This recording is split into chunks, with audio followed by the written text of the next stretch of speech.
এই টিকটিকি এই তেলাপোকার বাচ্চা এখন সেনাবাহিনীর বিচার করছে। ক্যান্টনমেন্টের ভেতরে কি হচ্ছে, কি ঘটতে যাচ্ছে, সেনাবাহিনীর ভেতরে কি হচ্ছে, 22 জন সেনাবাহিনীর অফিসারদেরকে গ্রেফতারি পরোয়ানা, তাদের বিরুদ্ধে চার্জশিট, এসব সমস্ত কিছু মিলে বাংলাদেশ একটা উত্তাল অবস্থার ভেতরে পতিত হয়েছে।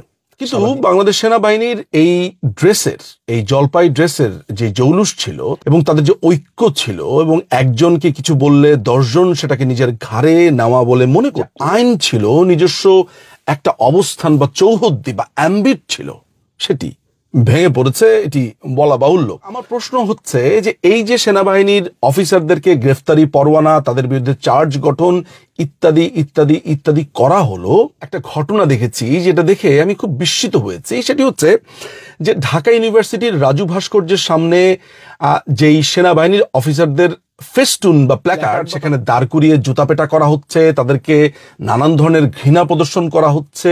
ক্যান্টনমেন্ট সম্পূর্ণ চুপ, ক্যান্টনমেন্ট কিছুই বলছে না। মনে হচ্ছে যে তারা ভয়ে সন্ত্রস্ত, কি করবে বুঝে উঠতে পারছে না। অথচ আমরা জানি বিরুদ্ধে যদি কোনো অভিযোগ থেকেও থাকে সেটি হওয়া উচিত ছিল আর্মি অ্যাক্ট 1952 অধীনে, যেটি সংবিধান সিদ্ধ presumption of innocence, not guilty before the trial. Trial শেষ হওয়ার পরে কেউ গিলটি না, এটাই ধরে নেওয়ার কথা বা ধরে নেওয়া উচিত।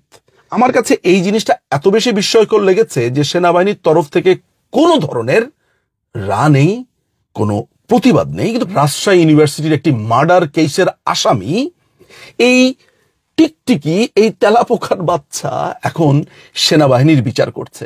এই তেলাপোকার সাহসের জন্য নিশ্চয়ই তার রসদের প্রয়োজন আছে। এই রসদ কোথায়? যাদের কাছে পুরো দেশ বিক্রির চুক্তি করা হয়েছে, সেই আমেরিকা নাকি অন্য কেউ, নাকি খোদ সেনাপ্রধান নিজেই?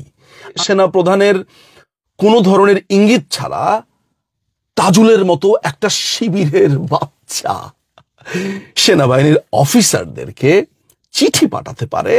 আমার কথা ভুল প্রমাণিত হলে, ভুল হলে সবচাইতে বেশি যেই মানুষটি খুশি হবে সেটি আমি নিজেই।